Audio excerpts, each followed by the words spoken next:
really thinking about, am I working too hard? Right? A lot of times it's not about the hustle and grind. And not really about working the crazy hours like some social media posts may claim, right? It's actually, we love this phrase of working smarter, but not harder. I was watching this Alex Hormozy clip that I'm about to play that got me really thinking, we need to talk about this more. The people who are richer than you don't do things that you do. They stop doing things that you are doing. Because what happens is if you eliminate all of the wasted activity that you have in your life, you will create room for doing the few inputs that matter most. And then that's the thing that's going to get you to where you want to go. So, am I working too hard or doing things that I have no business doing? That's really has been passing through my head for the past couple of days. Like, do I really know how to manage my time? Do I know what productivity truly looks like when it comes to scaling my brand and scaling my business? And so we're going to talk about it this week. We have some productivity hacks that we use personally. We found some on the mean streets of social media. So this is going to be a really dope segment episode. And we got to start with one that I've been a huge advocate for, which is this 90-minute sprint. I learned this from Calvin Harris. Shout out to him. And when I started to apply this one, it changed everything. So let me let you hear what it is before I go in. So today I want to introduce you guys to something that I use to be more productive, and it's called a 90-minute focus sprint. And here's how you do it. First, the night before, you need to write out your to-do list. That way, when you wake up in the morning, you're already set and you already know what you have to do. And next up, turn off all notifications. That's on your phone and your computer. Swipe down, add do not disturb, or if you have a work mode, turn that on. And next up, set a 90-minute timer. And for those that don't know, that's an hour and 30 minutes. And now it's time to jump into your to-do list with zero distractions. Whether it's emails or admin work that you need to take care of. Right here, I'm packing up some orders. Whatever you need to take care of on that to-do list, make sure you knock it out in 90 minutes. And if you don't finish, don't worry. You'll be doing 2 to 3 more of these throughout the day. And once you're done with your first 90-minute focus sprint, you're going to take a 30 to 45-minute break. Sometimes I like to go chill by the pool. Sometimes I like to just get something to eat, get a snack, whatever it is that you want to do to relax for those 30 to 45 minutes, do that for yourself. And next up on your next 90-minute focus sprint, I like to change scenery, because changing scenery, it allows me to be more motivated outside of my regular workplace, and it allows my ideas to flow, and I just get a lot more production done that way. And just do this 2 to 3 times a day and maximize your productivity, and let me know what you guys think. So I personally started doing this, like a year and a half ago? Something, when I first told you about it. Sounds about right, yeah. Yeah, a year and a half ago. And I mean, game changer. I let me see if I could show my phone real quick. Like, I literally have that focus mode real quick. Let's see. Right there, 90-minute focus sprint. I have a separate timer. I don't use my phone because my phone can be a huge distraction, but I have like a 90-minute timer in itself. But I also don't, how do I say this? I don't limit myself to always doing 90 minutes. Sometimes I don't have 90 minutes. I may have like 30.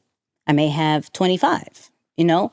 But it's the importance of focus is what I'm realizing with that sprint than necessarily the specific time. But once I realize the uninterrupted focus, and I do that like 2-3 times a day, it's a super game changer that I've literally told my team about. I've told ETA about. They love it.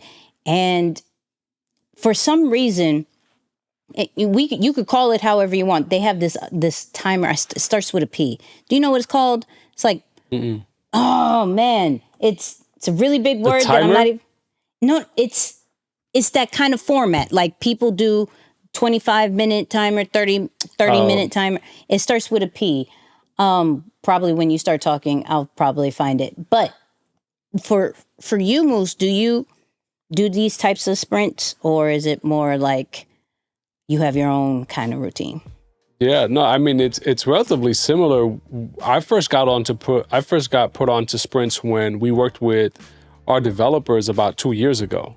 So I noticed that they would go on about a 2-week streak of collecting data, having meetings with us, and really carefully planning and trying to identify, okay, what is the function of this concept and what's going to happen here.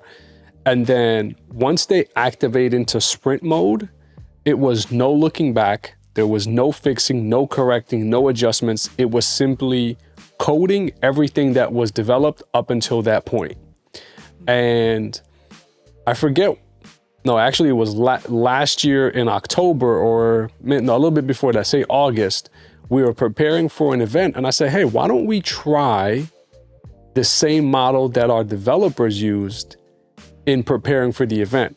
Right. Now, let's meet every day for a series of time, a time period, whatever that is, 2 weeks, et cetera. And let's lock in and just make sure we have all of our, items in order in preparation for this event. And I tell you now, that first week, I felt a tremendous difference, because we went from meeting once a week to meeting 4 or 5 times in 1 week. And I know that for some people that may sound like a lot, but it wasn't just the meeting for the sake of meeting. We were meeting and working as a pack in that fashion. So we did probably more in that first week than we would normally do in a month. And that's when it clicked to me. I said, oh, okay, this is definitely a format that we can use pre-launch phases, or for those seasons that you really need to make up a lot of ground in a short period of time. Just pack those sprints in. So I did it not so much on the individual side, but as part of group work. And it was just as effective there, especially when I stacked them consecutively back-to-back days. Yeah, I found the thing was called, oh, I'm going to mess this up, so bear with me. Pomodoro. Pomodoro. That one. I think you said that right, though, actually. Okay, Yeah. I hope so, because I'm tired of saying things wrong. I really am. It's horrible sometimes. But I'm not going to not say it, and I'm not going to spell it all the time. So that's that technique. But I think what I really want to focus on this year, and shout out to Dan Coe. I'm reading his latest book, which low key, my man's voice will make you feel smarter. I don't know. Like, so I'm listening, my whole routine is listen to the book and read the book. My man's voice and the way he just, I don't know, the way he writes or says his words just makes you feel super intelligent. Maybe at the end or the after show, I'm going to say some of the bars, but like super play intelligent. a segment or something like that. Yeah, super, like, I feel so smarter listening to him. But back to the segment. But I really want to concentrate on the, as he would like to put, the art of focus, because if the 90-minute sprints, 20-minute sprints, however you want to go about it, is literally just you focusing on certain tasks, then how can we make this a little bit more regular, where I don't necessarily have to turn everything off to understand the power of focus? Like, I want to get to the point where, like, even though there are distractions there, I'm not distracted. And I don't know if that's ever possible, because the way that my phone works, I have over like thousands of notifications. So it's really, really impossible. And I'm squirrel mode. I'm like, oh, look, new notifications. Ooh.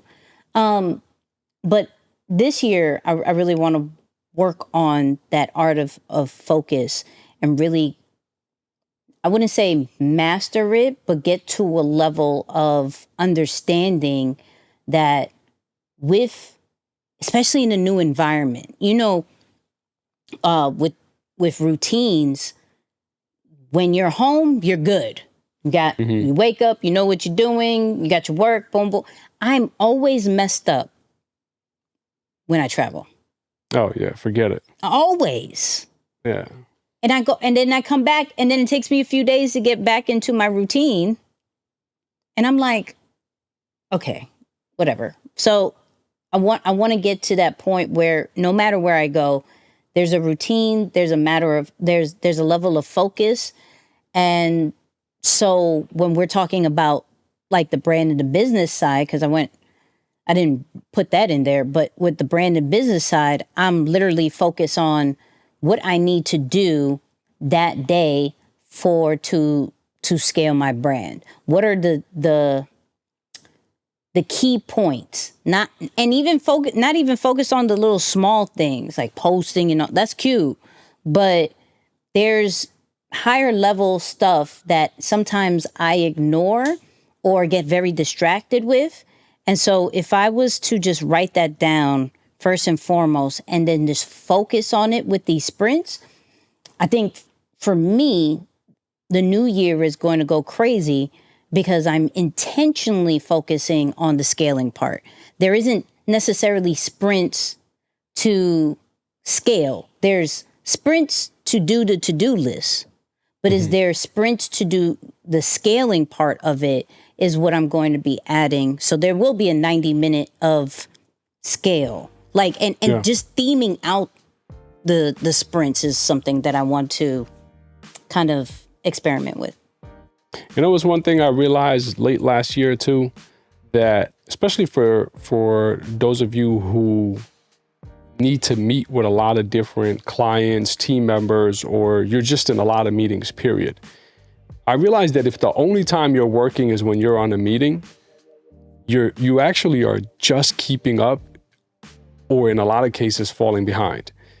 You need some sort of space to work privately. And that's the beauty of that sprint. And I think for a while last year, the only time I really worked was when I was on meetings. Oh, I got a meeting with so-and-so. Oh, I got a call here. Or I got this, I got that. But I never sat down to do my own planning or just personal private work that allowed me to jump ahead or really get clear on what else I want to do. And so that was what I unlocked late last year. I said, no, I can't just meet, or I can't just work when I'm meeting with someone. Although granted, some of those meetings, as I mentioned in the sprint fashion, we started to do work on the meeting. So that's cool. But beyond that, I need to sit down and be able to look at what's going on, how things are performing, and make my adjustments based on that, or just research, whatever it is. I just can't only count work as when I'm in a meeting. There needs to be times outside of that. So that was a nice little discovery for me from a business scale standpoint, that a lot of most meetings are about day to day, or they are reactive to what's already happened. Very few meetings are sitting there to really make projections or jump ahead into the future. So that was a big key as well. Yes. See, I don't even like meetings. It's weird. It's like I do, but I don't. Like, I'll suggest a meeting, and then when it's the routine part. When it gets too like we're doing the same thing and we're not really progressing, then I don't want to talk no more. Like, we're not doing. We're just literally here just to be here. Like, what are we doing? So, no, I feel you. Yep. Yeah. Don't meet me just to meet me. Yeah, a good meeting agenda is one of the best things ever for that. And that's why I was like, oh no, let's make these working sessions. It's like almost more working sessions than just meetings. And things are being built during that time. It's a game changer. Are you the when it comes to a to-do list or task or anything, are you more of the digital side of things, of typing it on your phone, computer, or are you a pen, pad, notebook person? No, pen and pad. Pen and like legal pad for me. I've tried digital so many times, and I'll do it for like maybe 2 weeks, and then I just find myself reverting back to pen and pad. So yeah, I'm going in that direction. So even just recently, I bought another one. Here. I'm so torn. Let me. I'm so torn because here's the thing. I'm moving around, so I need it digitally, right? But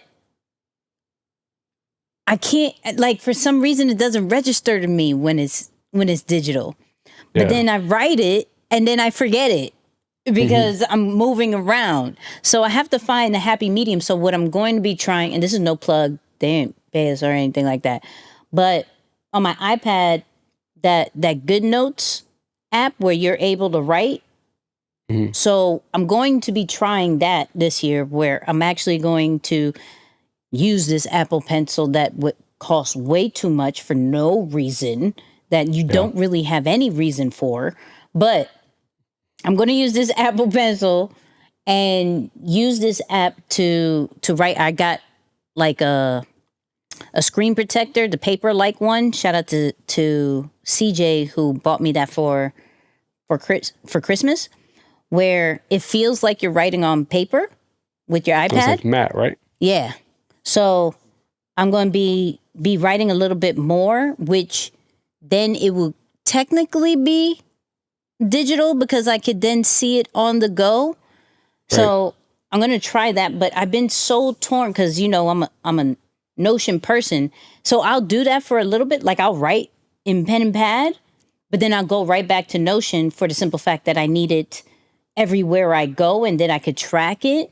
But Notion's not super friendly when it comes to a to-do list that registers in my mind, at least. Everything else, Notion's perfect, but yeah. That makes sense. I gotta try that. I'm willing to experiment with the iPad because the big game changer for me last year, and I talked about it even during the Christmas list where I said, man, multi-screens or a bigger screen, that was a big productivity hack for me.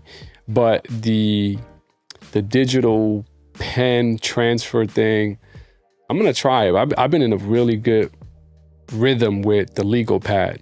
I just got this new like leather binder that I can now store, because the issue with the legal pads is when you're just stuffing it in your bag and you're on the go, they can get disorganized, they can get ripped, one falls out of the pack, and it could be a little bit messy.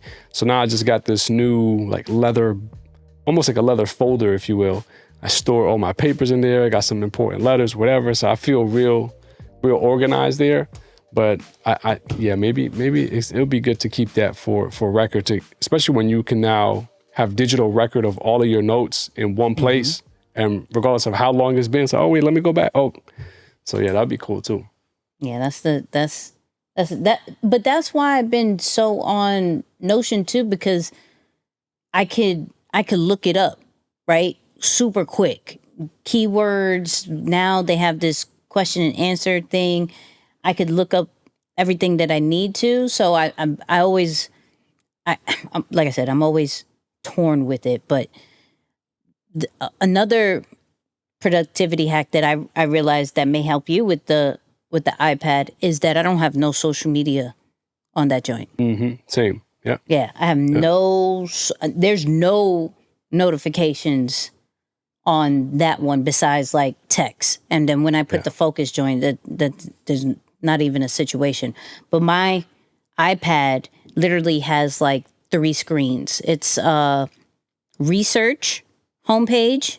I swipe it, then it's work and create, and then it's entertainment. So, you know, Netflix and all that whole nine. So I have, my apps aren't like scattered everywhere based off when I downloaded it or put in different folders just to say that, and it's still scattered. It's literally each screen is specifically meant for research, create, and entertainment. That's one of the things that, even though it's a very expensive notebook, I do think the iPad is nothing but an expensive notebook. It doesn't really have true meaning for me, but it works out from a productivity side when I have it that way. But let's get to this next clip that we found, done by Leslie Levito. I want to say I said that one right. She did these 3 tips that we got to talk about that's really fire. There's one that I was like, ooh, hold on. And this flow state situation. So let me play that for you. Tip number 1, stop context switching. In other words, stop jumping from one thing to the next. Try to do things that are similar together. That's called batching. Besides batching, tip number 2 is blocking. You want to figure out your natural biorhythm of when you're most productive, and you want to block those times out. That means protecting them at all costs. In your calendar, you block those times where your biorhythms are very productive and you only work. No doctor's appointments, no errands, and no lower level admin activities. You want to protect these flow states. And tip number 3 is you want to have a system and structure. You need to be able to see all of your bandwidth and everything that there is to do in a structure. I personally use a combination between a project management system and a calendar. So good. You know, one of the things that I've been applying, and I like that phrase, biorhythm, but one of the things I'm now doing is there's at least one afternoon a week with absolutely no meetings, nothing scheduled on it. It's just complete white space. Now, it's just, I've realized, and again, a lot of this stuff, it's so crazy because I wish I could tell you I'm always super intentional about finding productivity hacks. I'm not. I like to think I'm relatively structured. I know what I need to do on a day-to-day basis. And the big thing that I've been focused on over the last 3 or 4 months or so is looking ahead and projections. Oh, that reminds me, I got to show you a little something I did too. But Okay. What I did one day, I believe it was a Tuesday, I just sat down and I'm going through and I'm like, man, I'm like really crushing it today. And then I took a minute and I just started to think, like, why is that? I look at my calendar, no meetings. Like there was nothing on the calendar that day. And I said, man, that uninterrupted work time and having to not worry about, oh, I haven't, but also not giving access to anyone to that time was something that I had never really done before. So that was something that I think moving forward, I'm going to kind of continue to do, at least protect one afternoon. It'll be nice to have a whole day. I know a whole day can be tough, but at least one afternoon, absolutely no meetings, and allow yourself to go into that rhythm. So you could do whatever things work. But here's something I did too also that helped me plan for the year. I printed out a blank 12-month calendar year. Mm-hmm. So for 2024, I was able to create, and I forget the site, I have to look it up real quick, but I went online and created a calendar. I added whatever holidays I wanted to add, 12 months blank for 2024, downloaded, printed it out, and I started jotting in all of the main events, all of the things that we want to start to plan. And so it's so helpful. So I remember, if you remember Erica Ford, shout out to Erica Ford, I'm sure she's listening. She sent a text about going to an event. Mm-hmm. And the minute she said the date, because I went through that exercise, I said, I think that's during the month of Ramadan. If not, probably in the final days or just a day or two after. But it's just because I had went through that time. But I got to tell you, it's so helpful just going to navigate through this year, knowing what pockets of times I have to be available for any sort of travel, additional events, or opportunities that may come up. I already know what will fit or what will not fit just based on doing that. So it was the first time that I pretty much looked at my entire year and knew where my time was going to go, what commitments, I have and don't have. So that was a little something extra that I did this year for the first time on the 12 year. It was pretty cool. I got to grab it and show you here in a sec. Yeah, that's fire. The one part that really stuck out to me, that understanding your flow state, for me recently, everybody knows, should know, that I am a night owl, but I've become an extreme night owl. lately. Like I go to sleep at like probably 4 or 5 o'clock in the morning now, right? But I sleep, people. I get like 6-7 hours a day. So before you come for me, I have a app that counts when I sleep. I can show you. Don't play with me. But because then you don't go sleep so late. You don't sleep. No, I sleep. I sleep very well. Probably sleep more than you, but that's not the point. But I'm realizing that I don't really get into my groove of things till probably after 4, right? PM. I don't get like, I don't start really like, okay, let me start doing some of the work. And even before I became that super night owl,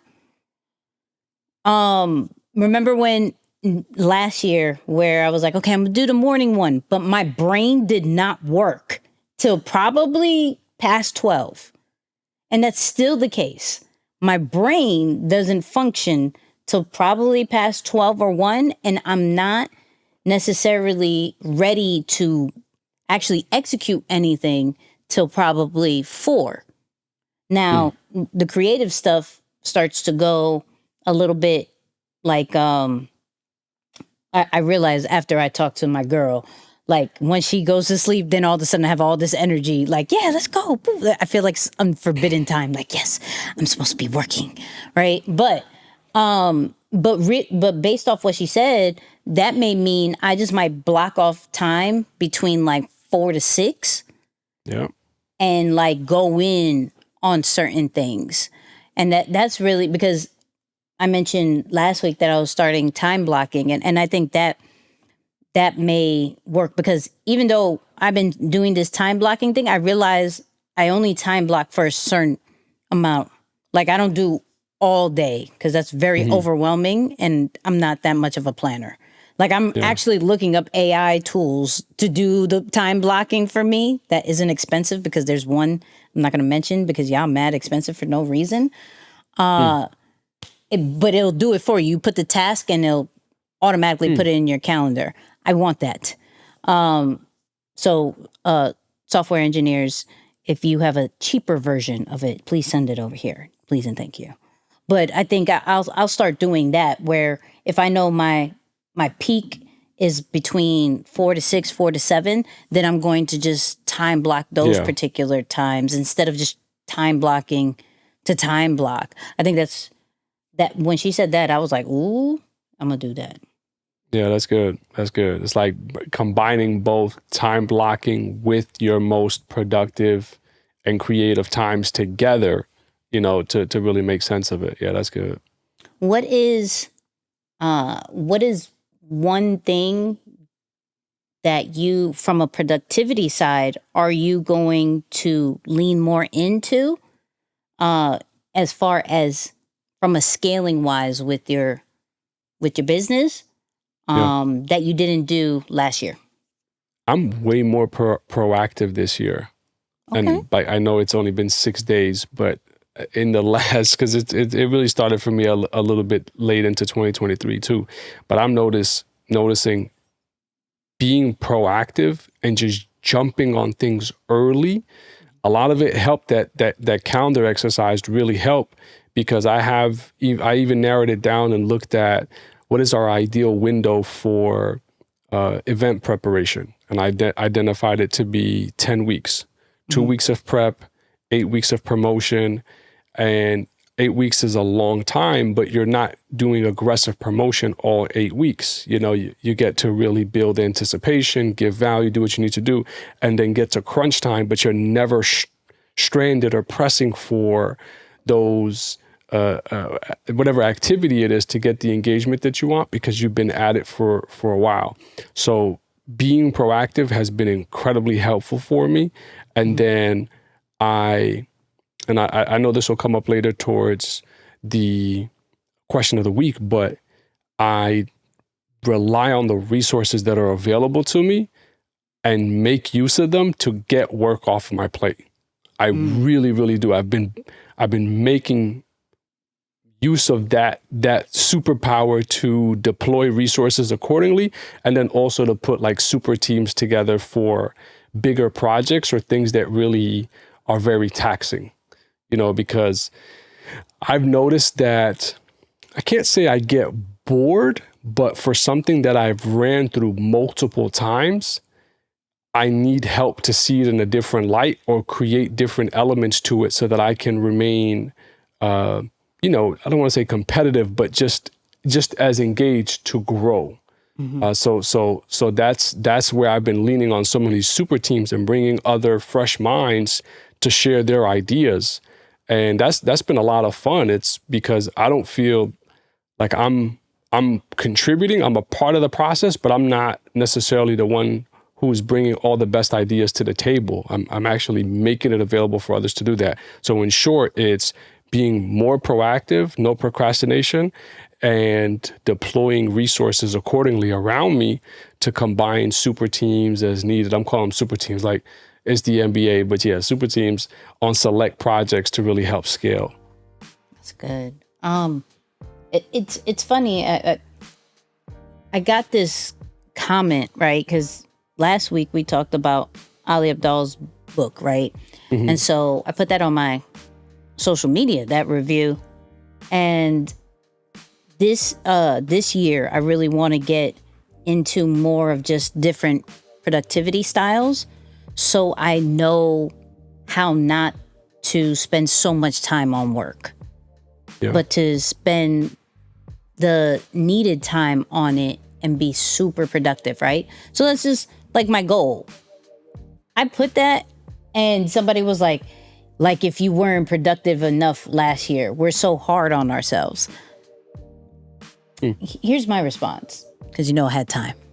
Right? It was one of them days. Yeah. Because just go to that post if y'all know. So I said, it's not being hard on yourself when you always want to improve 1%. I was like, no one's perfect in their productivity, and it's always amazing to see people share different tips on what works for them.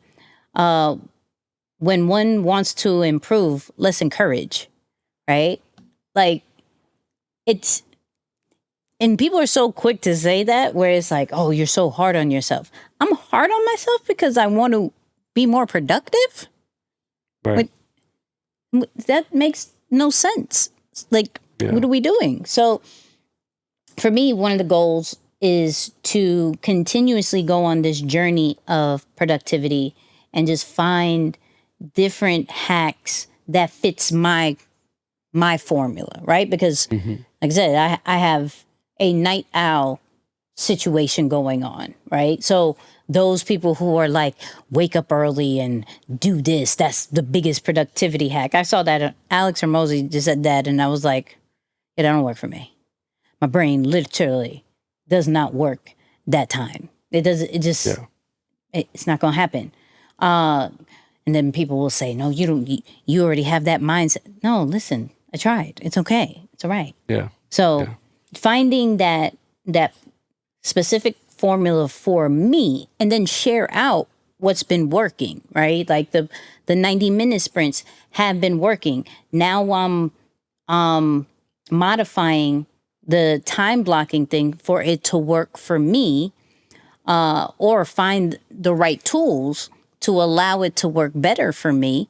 I think that's one of the things. And then writing things out with the to-do list is one of those things that I'm trying to figure out too. So, what are you guys trying to figure out with productivity and how to better scale your brand and business with it? We just shared some of ours and some of the tips that we saw on social media. You share yours. We can exchange. This will be fire.